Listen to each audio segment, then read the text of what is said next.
سو اگر آپ کو ایسے لکھنے کو کہا جا رہا ہے تو یہ ایک بہت بڑا سکل ہے اور یہ بڑا سمجھ کے کہا جا رہا ہے، اور میری نظر میں یہ بڑی بدقسمتی ہوگی اس دن جب اگر یہ ایسے نہ رہا۔ اس کی وجہ یہ ہے کہ آپ اپنے آرگنائزڈ خیالات کو آرگنائز کر کے اس کو ان لوگوں تک پہنچائیں گے کیسے؟ پھر تو سارے لوگ اپنی باتیں کرتے رہیں گے، پھر وائس نوٹس بھیجتے رہیں گے کیا؟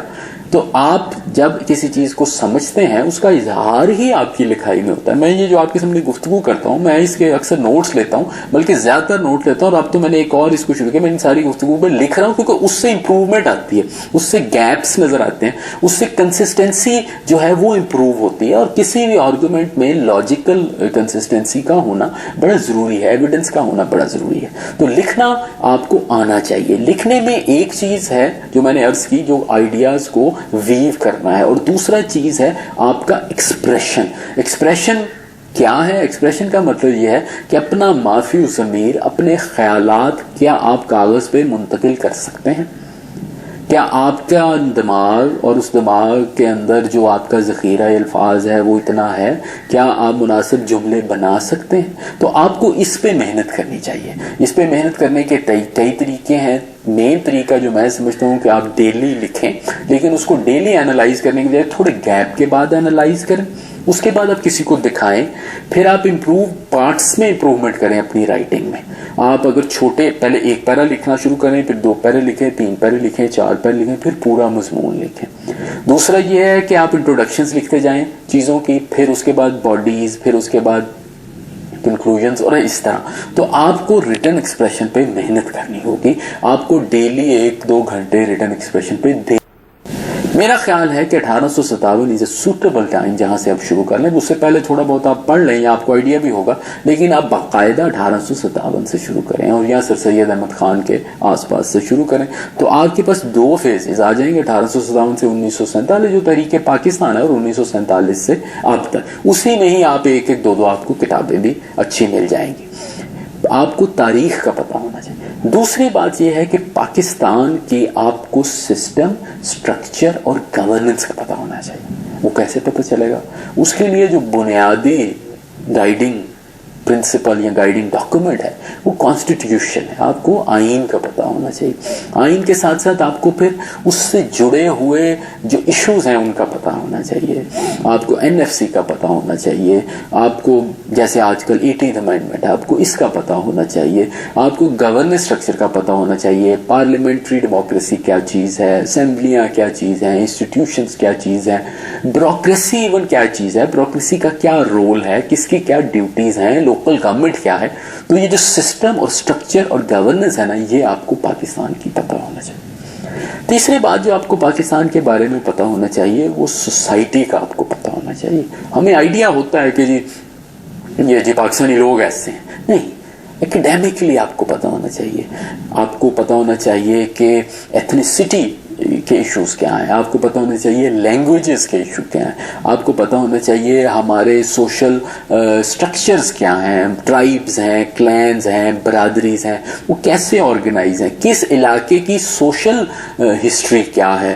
اگر ہم کراچی سے شروع کریں اور گلگت بلتستان تک جائیں تو ہر علاقے کی ایک اپنی یونیک جیوگرافی ہے، یونیک ہسٹری ہے، یونیک کلچر ہے، اس کے بارے میں آپ کو ایکڈیمکلی آئیڈیا ہونا چاہیے۔ اس پہ بکس موجود ہیں،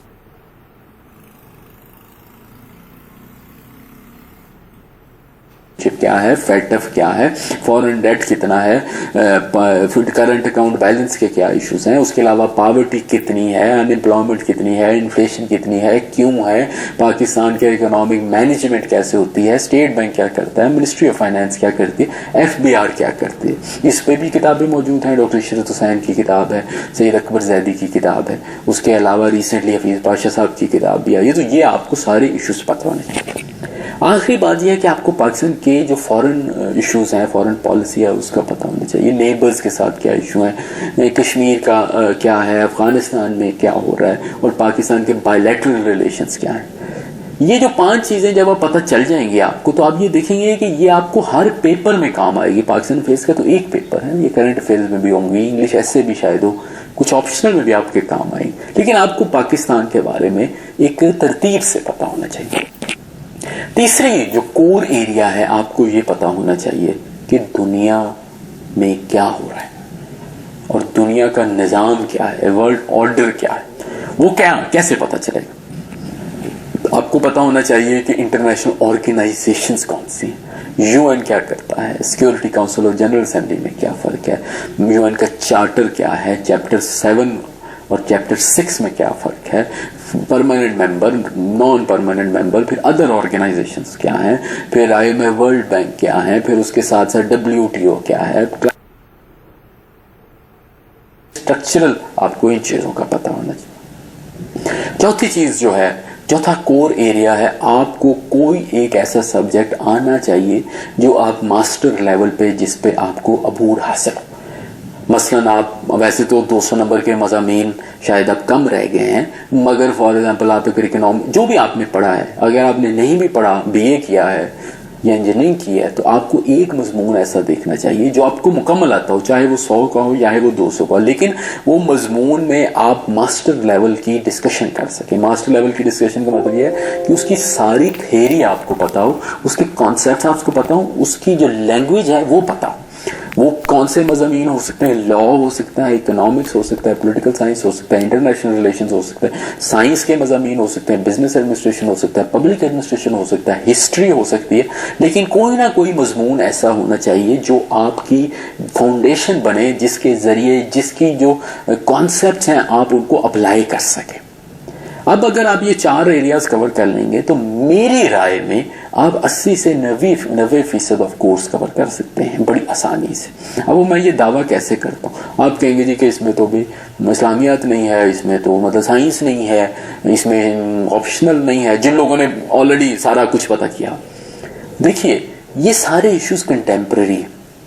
میں اسلامیات کا کوئی پرانا پیپر دیکھ رہا, اس میں 3 سوال ایسے تھے جو کنٹمپرری سوال تھے. مثلاً ایک پولیٹیکل سسٹم پہ سوال تھا, یہ ایک کنٹمپرری سوال ہے, یہ آپ کہیں نہ کہیں ایڈریس کریں. ایک سوال یہ تھا کہ فیمنسٹ موومنٹ اور رول آف ویمن کیا, یہ بھی ایک بڑا کنٹمپرری, اس میں سائنس بھی شامل ہوگی. اچھا, یہ اگر آپ اکانومی آپ کا فرض کیجئے کہ اسپیشل سبجیکٹ اکنامکس ہے, تو وہ آپ کو یوز ہو رہا ہے. آپ کے انگلش ایسے میں شاید کوئی اکنامکس سے ایسے آ جائے, آپ جب پاکستان کا پیپر دیں تو اس میں اکنامکس کا سوال آ جائے, کرنٹ افیئر کا پیپر دیں اس میں اکنامکس کا سوال آ جائے. آپ کا فرض کیجئے لا ایک مین سبجیکٹ ہے, تو وہ لا کا سبجیکٹ کئی جگہ پہ یوز ہو سکتا ہے. تو کہیں نہ کہیں یہ ساری چیزیں اوور لیپنگ ہیں. ایون اگر آپ اسمالر تو نہیں کہنا چاہیے, ایون اگر آپ وہ سبجیکٹس پڑھیں گے جس کو آپ تھوڑا ٹائم دیں گے, تو اگر آپ پبلک ایڈمنسٹریشن پڑھیں, اگر آپ ہسٹری پڑھیں, اگر آپ کوئی لا پڑھیں, وہ بھی ساری چیزیں کرنٹ ایشوز کے ساتھ لنک ہوتی ہیں. تو کرنٹ ایشوز سے آپ اوائڈ نہیں کر سکتے.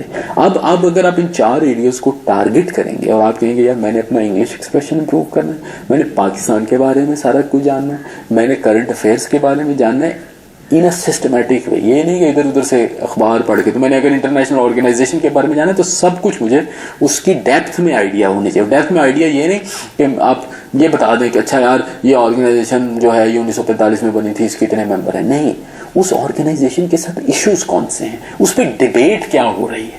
یونیسکو کے ارد گرد فار ایگزامپل کیا ڈیبیٹ ہے, انڈیا چائنا کا جو ایشو ہے اس پہ کیا ڈیبیٹ ہے, اس پہ دونوں سائڈز کا ویو کیا ہے, تب آپ ایک انالیسس کر سکیں گے. اور یہ سارے اوور لیپنگ ہوں گے اور اس کے نتیجے میں آپ کی جنرل انڈرسٹینڈنگ ڈیولپ ہوگی, جو آپ کو انٹرویو میں بھی ہیلپ کرے گی اور بعد میں بھی ہیلپ کرے گی. میری رائے میں آپ ان 4 ایریاز میں انیشلی فیو منتھس فوکس رکھیں, اس کے بعد پھر آپ اپنے سبجیکٹس کو پکڑیں, پھر آپ اپنے سلیبس کو پکڑیں, پھر آپ اپنے پاس پیپرز کو پکڑیں, اور آپ جو آپ کو گیپ محسوس ہوں آپ ان گیپس کو ایزیلی فل کر سکتے ہیں. یہ آپ کو فاؤنڈیشن پرووائڈ کرے گا. تیاری کرتے رہیے, محنت کیجیے, مطالعہ بھی کیجیے, اپنا خیال رکھیے. Thank you.